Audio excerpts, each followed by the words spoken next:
International Media TV. Television that listens to you. Hi, I'm Johnnie Burrell. Welcome to the program.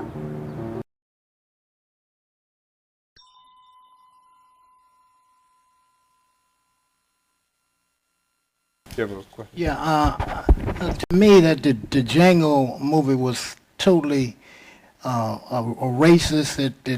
To me, it made the white people on the brink of shooting black people to go out and shoot somebody. Because I mean, you know, it was totally ridiculous. I mean, to me it pushed white people to the edge to go over there and blow somebody away. Because the way the guy, he made this white guy walk in the sand with no, I mean, for those who saw it, we need to make our own movies now that the cost of filmmaking is so cheap. Instead of running to Hollywood and dealing with them, stuff is so cheap, and with the computer, I mean, and programs like this, we should have a Marvin X doing something like a talk show with different critiquing films and having different entertainers in there, or one of you guys. We need to create our own dynamic. Because a lot of people don't read like y'all read. Okay, like y'all, your sister was talking about this woman came out the water, name somebody. A lot of people don't know nothing about that. They you never know, heard no yeah. People go to the movies. Yeah, oh, sure. People You're go right. to the movies to be entertained and educated, and a lot of times it's a learning experience. For those who, because if you look at the school, you know, a lot of black people are students ain't even going to school, is dropping out and can't read. You understand what I'm saying? So we need to make the type of movies that's going to motivate people to be the best they can. And filmmaking and television programs that we create, we got to get behind that. We really do. You know, and you guys can, each one of y'all can host your own TV show, and then you got the internet, Right. free. Yeah, I mean, it's wide open to us. It's wide open for us to create our own reality and stop waiting on somebody else to do it. Thank you, Ken Johnson. There could be a YouTube station just for black critique of Hollywood films. Yeah. Greetings, family. First of all, Brother Ishmael, I'd like to thank you for writing a book like this. It really gives us insight. I just thumbed through it, and I could tell we need to know this stuff because Hollywood does have an effect on us, you know, Black Hollywood. And I can answer your question, young lady over here.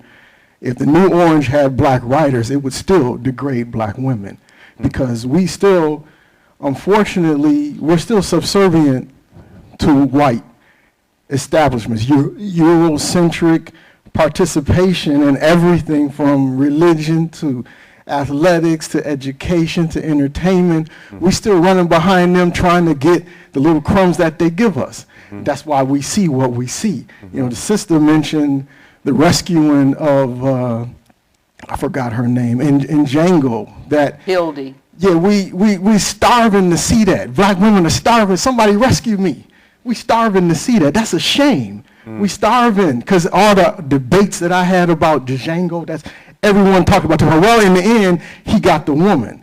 No, but what about all the other stuff? How we're degraded throughout the movie. Tarantino degraded us. You know, the N-word was mentioned 111 times. In his other films, Inglourious Bastards, where you have two groups of people who hated each other, have a history of vile hatred. They were not degraded not one time, not even close. You know, the Jews and the Germans, he did not degrade it because they wouldn't allow it. But for black folks, you can degrade them, you can do whatever you want to them, and they still run up behind you. Yes, sir, can I get a role? You know, then we have to stop that. So another point when brother mentioned, well, we get some people, black people in Hollywood. Not Hollywood, I'm sorry, like on the in the Oscars on their panel and on the Yeah, on the boards and on these, what is it, SAG. I'm a member of SAG. On the SAG, it's Screen Actors Guilds, and we get black people in these key places. It still don't matter, because we have no power, we have no say, we have no nation, we're not empowered. It don't matter. You're still going to see the same results. You know, so my comment, I guess, is more of a comment than a question. Like this, the older brother saying, yeah, we need to separate. You know, like earlier this year was they said Hollywood was whited out, so black folks were up in an uproar, so let them be whited out. We need to do our own thing. White. You know, we need our own Oscars or whatever. We need our own stuff. We need our own awards.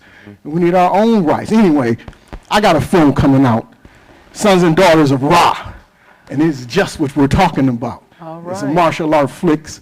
It's a monster. So I mean, I've been writing stuff like that forever, and I can't get in. But now times are different, and yeah, you're going to see more black people, innovative filmmakers who are conscious. That's what we need. It's a consciousness that we don't have. And so last thing I was commenting on, like in the South, I was in the South.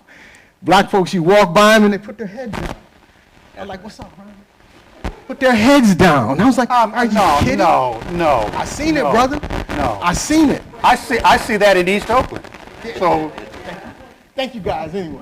I'm sorry. Well, People see a different I South think we than just I wanted to Go say ahead. that make sure that we know when your film is coming out so we can put it on our Facebook pages and promote it. Say what you have to say, Jesse. I mean. Oh no, I mean, people keep, you know, there is one of the things that divides us is that we have so many misconceptions about each other. And so if you go in the South, there are misconceptions about what's going on in California. If I call my people in South Carolina, they tell me, wow, you know, aren't you afraid to go outside that you're going to get shot? Well, no, not really. And so I feel the same way when I hear people say that in the South everybody's bowing their head and nobody's rebelling. It's different. And I mean, I don't mean it, but I just saw something different in there. But I think the thing is that one of the themes that we keep going back to and is an important theme is, and that's something that you're talking about doing, is that we have to, I think the criticism of Hollywood has to go on because that is what a majority of people are seeing, but we've got to do more in producing our own work. But I think Ishmael brought up one of the more important points about that.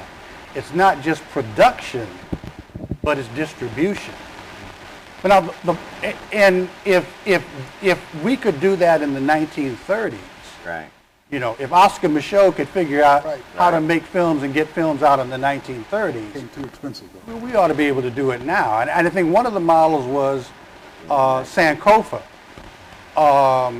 You know, when Sankofa was put out in Oakland, I don't know what they did in the rest of the country, but in Oakland, they rented out the Grand Lake Theater. And so I think there was a night or two nights where you could go and see Sankofa. So the thing is that rather than going through the regular distribution process, we figured out a way to get it out in the theaters where we didn't have to go through the producers and the distribution. But I think that's, and that's one of the last point on that, is that's one of the things we need to study.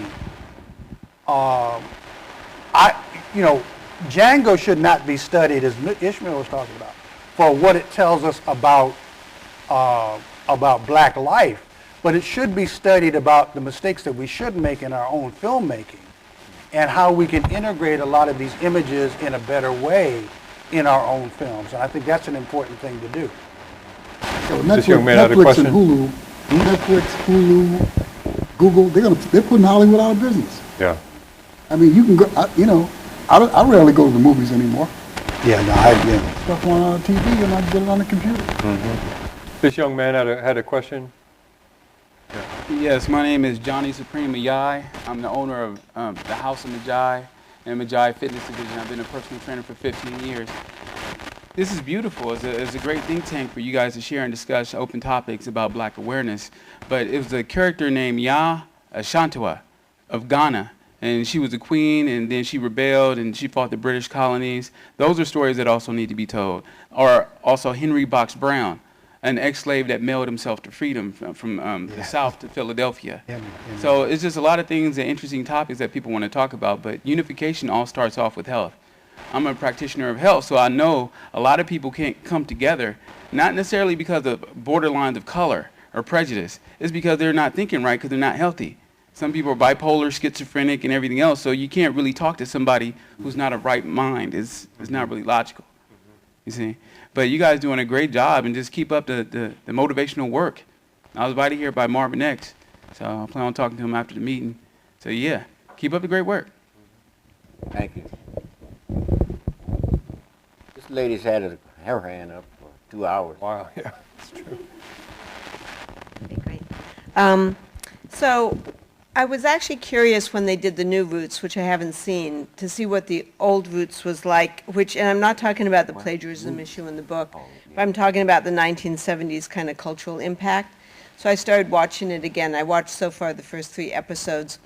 And, I thought it was really mixed because it had things about like a really beautiful cabin. It looked like kind of a good life, but it did seem to capture that the slave owners really had their mindset about what slaves were like, and never did that kind of 21st century thing of, oh, we're going to have a buddy movie here. So I was wondering what you guys thought of that film, like what it maybe did right, if anything, what it did wrong. We're talking about the original series. Yeah, from the original 70s? series. And I didn't see the new one, partly because I was concerned it would have this whole 21st century spin on it. And it would be, so also if any of you saw that, if you think that did it better or worse. Well, I can say for me, Roots. I don't want to see any more movies about slavery. I appreciate what Jesse Williams said, or whatever he said, about slavery going to be here, or some people need to see it, or whatever. But me personally, I don't need to see any more movies that's not dealing with resistance. Resistance. Don't show me the slave. Show me the slave resisting, or the African resisting the slave system. That's all I'm interested in. I don't want to get mad and want to shoot some white people when I see some of that slavery shit. Because that's how it makes people feel. Yeah, I agree with him. And I remember a friend of mine, a young lady, she came out here from the East Coast with a white boy, and she didn't have any type of black consciousness. But when Ruth came on, she said she knocked the shit out that white boy. So this is how, it causes us, upsets our mental equilibrium. Slavery's become big business. That's right. It's become like 100, what's his name? Jeffrey Tubin with those 2 OJ things, those fraudulent OJ things that they just did. He's cashing in. He's made more money than all the slaves earned for plantation owners in Virginia during a given year. That's there the way it I is. look at it. So there are films, and then this is ironic. One of the essays is by David Henderson. Right. They have African actors playing African American. Well, I don't care. That's okay. I know the African American actors are mad, according to Woody King. I asked them. They can't say nothing because they figure that they weren't getting any jobs in Hollywood. Well, somebody told me Danny played Mandela, so shut up. Let me make the point. Go ahead. So we had this thing called 12 Years a Slave, Right. which Almond White called torture porn. Which it is. African actors played the roles of African Americans when their ancestors might have sold black people. It's ironic. They had the same thing happen in Selma. So it's been a big capitalistic enterprise, slavery. And he's right. Until I wrote this book on Muhammad Ali, I wasn't aware that there were 1,000 plus slave revolts. They give us Amistad. Amistad is fraudulent because the Muslims on that ship could read and write. They didn't need slave owners arguing on their behalf. Like in that movie, Yes. the people who own slaves argue on their behalf. It's like Hamilton all over again. Right? Yes, that's right. So he's right. The typical image of slavery is like people all in the hold of the boat with the, right? In the museums and everything, rowing the boat or whatever they're doing. That's the white libido imagination. That's what that is. Pat Buchanan, these people argue, the right wing argues, well, aren't you lucky you came here? No, those people wanted to go home. That's right. They wanted to go back. That's why the revolts happened. And then when they got here, a lot of them went back. As a matter of fact, I studied Yoruba with a teacher for a long time. And he said that they could finally actually have the addresses of where the slaves who were taken out of Nigeria went back to where they lived. I'd just like to say something about the original roots. I think the most important thing for the original roots for me was that it was the first presentation I saw that made the direct human connection between Africa and African America. That for African Americans, we often talk about Africa in the abstract, but and things have changed very much since that time. But in the 1970s, when that came out, it intellectually, I think a lot of African Americans hadn't made that connection. So to see somebody who is living in Africa and has a family in Africa and is a person in Africa, and then to see that person go through the capture and the Middle Passage and then into slavery, I think that made a connection that for a lot of African Americans hadn't been there. And I think that's the impact was enormous. I mean, if you remember when that came on, people arranged their days based upon when Roots was going to come on. You know, so you had to get all your shopping done, you had to get dinner off the table, and so you could sit down and watch Roots. And I don't think that anything now equates to that.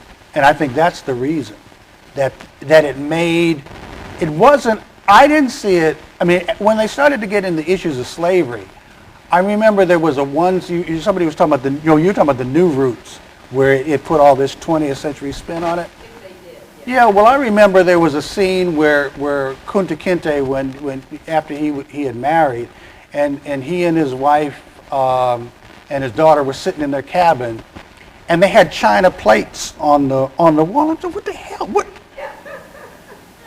People who were in slavery had china. They had a shelf and they had china plates, so they ate on china. And so I thought, I mean, there was a lot of ridiculous. The further you got on, it lost the way. But I think the power was in the original. The guy was the FBI agent who spied on Malcolm X and the Nation of Islam. I hate to bring Haley. it up.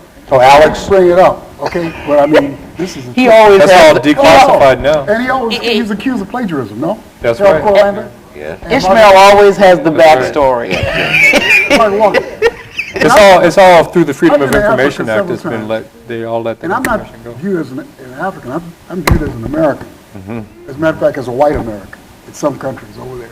Like I went to that slave port. Everybody said go to the slavery again, right? Yes, yes. Go to Accra and you go out to the slave port. I was the only one among the tourists who had some kind of connection with that thing. You know, these other people had never been enslaved. So I think that we're not the only ones who do this. I think the Irish romanticized Ireland. The English, Anglos, they romanticized England, what's ever left of it. And we sort of romanticized. And I think also, you know, Cecil Brown wrote this book, right? Hey Dude, Where's My Black Studies? Right. He makes a good point here. The diaspora stuff has been used to minimize the contributions of African Americans. As a matter of fact, There's no question about that. I That's heard absolutely a true. Caribbean scholar say that the Caribbeans invented hip hop. So I think they've taken some of this too far. Well, to emphasize that disconnect, I would just point out something we were discussing earlier in the green room, and that is that the largest expansion of U.S. military power on the continent of Africa was led by the Obama administration, right? So that's how disconnected. He doesn't have any control. The point is, we can't separate Hollywood from American globalism or imperialism, Right, and white exactly. supremacy. Exactly. You can't separate it. Exactly. Hollywood just perpetuates the mythology, That's right. and they're going to fake lore. continue. And they're Fake not going to lore. let you come into Hollywood and do films about liberation. Yeah, but wasn't United Artists organized by actors? Yeah. I believe Right, so. wasn't it? United Artists? Yeah. Isn't that the way it's Charlie Chaplin, all those people? Yeah. Why can't the black actors down there, they're multimillionaires? Wait a man. minute. I'll Why give can't they get you the... a little short story. A friend of ours from San Francisco State, I don't know if you remember, I don't want to mention the brother's name, but he was a actor at San Francisco State. We were there together. I know who you're But talking Danny Glover? Wait a minute, no. not Danny. Not Danny. He graduated in film from San Francisco State, and he went to Hollywood and got the bright idea to unionize, get the blacks unionized and united. So he ended up being shipped out of Hollywood to D.C. and ended up a CIA agent in Africa. Whew. Man. So that's how they got him out of here, since you wanted to unite these actors in Hollywood. So at any rate, it's as we can see, especially for those who know some of the backstories to what we see on television and film, it's an insidious system. That's right. That is all connected. That's right. As Marvin X just said. That's right. And I have to go back to my main point. We got to be critical thinkers. We can't just accept things on the surface. We have to be critical thinkers. And just on your point about roots, I had just spent 9 months living in Ghana in West Africa when I came back, and a month after I returned, Roots came on. So for me... The new Roots? No, I'm talking about, I'm old enough to have seen the original Roots. All of us are old enough. And I'm saying it came on a month after I came back from living in West Africa. Yes. And so for me, it was, wow, what I had experienced, the cultural connection between West Africans and myself, because not every country thinks of you as a white person. They might have called me Obruni in Ghana, but they called me Fulani girl in Nigeria because they had images of Africans who look like me there. It just depends on what country you go to. But what my main point about your point about Roots is that it absolutely made a major impact. It was the first time Americans of all colors had seen a story that made the connection. We had all heard about slavery and that the origins of African Americans was in Africa, but it was dramatized in a very poignant way. But I'm waiting to see the white Roots. Right. You got that.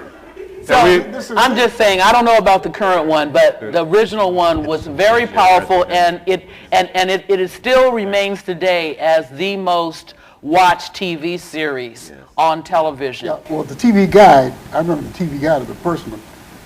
The last episode was entitled Freedom. So in a way, it was like the first post-race thing. And it also made Henry Louis Gates rich. Yeah. Because he's into his ancestry racket. That's right. Where if you send him a saliva there, I mean, he can make a lot of money off of that. He's like the guy at the seance tells you were Cleopatra. So we have time for one more because we're actually at the end of our time this afternoon. So. Okay, this morning, two more. We got to end with the sister. This morning I was reading Push, which is the novel that Precious is based on. And Precious was taking solace and inspiration from Farrakhan, and she remembered that she heard something about how Farrakhan was putting down the white man because the slavers were raping the white woman, and she drew, inspiration to withstand her experience in American society from that. And then she goes on to say that Farrakhan said that the African American men had to watch it, and that this was an emasculating experience. And so the inferences there are pretty obvious, I think, in the sense that, the author of that book claims that her novel is universal. So I'd like to draw a semi-universal half analogy.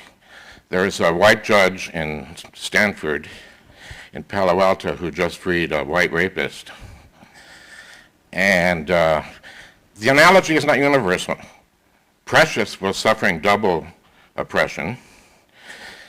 Obviously, the onlooker was suffering white oppression from white supremacy. This white judge, who could very well be a white supremacist, was a male supremacist. Obvious as all hell. So that's the universality of the analogy.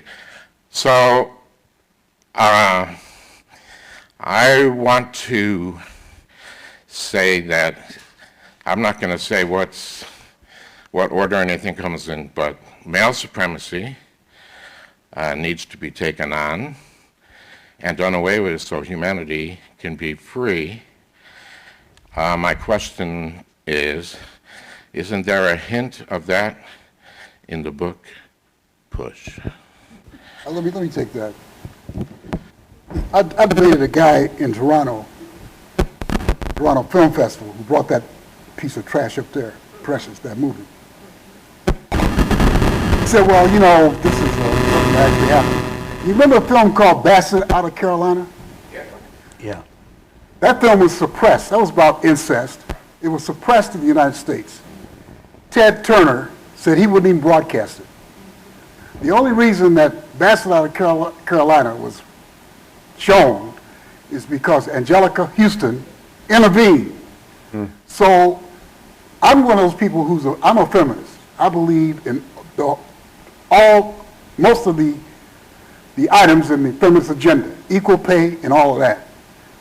I do not deny that black males can be chauvinists, okay? These other guys are chauvinists too. I feel that we are being singled out and that chauvinism is worldwide, but in the American media, it's always, and on Broadway, it's always the Africans or African American men. So you've got these people from other groups piling on, okay? Let me finish. The condition of women in Pakistan and India is a mess. That's right. I don't know of any black male who believes in honor killings. That's right. You understand? Or executing women for adultery, or stoning them, like they do in Israel, okay? That's right. Where women are stoned if they wear attire that's deemed inappropriate. So I just made this thing about these other guys. Steven Spielberg made The Color Purple. Now it's time for him to make a film, A Jewish Color Purple, about the oppression of Jewish women in the United States and in Israel. Now, I've been to Israel 3 times. 2000, the women picketed Knesset because the situation was so bad for women in Israel, okay?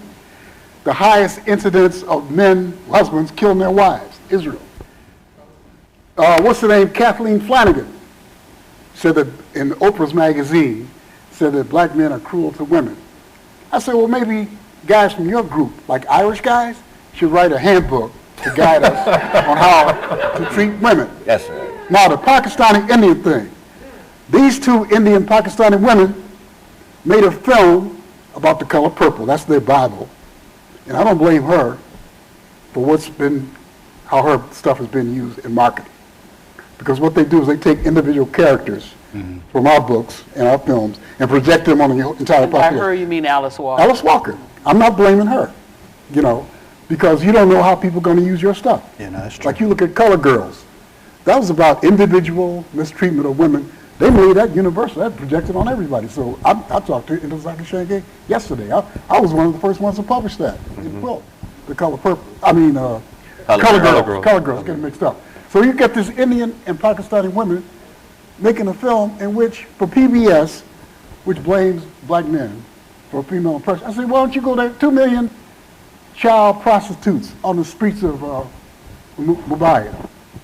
So I'm saying that we are ganged up on, that's my only criticism, that black guys can be terrible. They can be awful, but so are these other guys. And I'd like them to share the responsibility for male oppression. Period. That's my speech.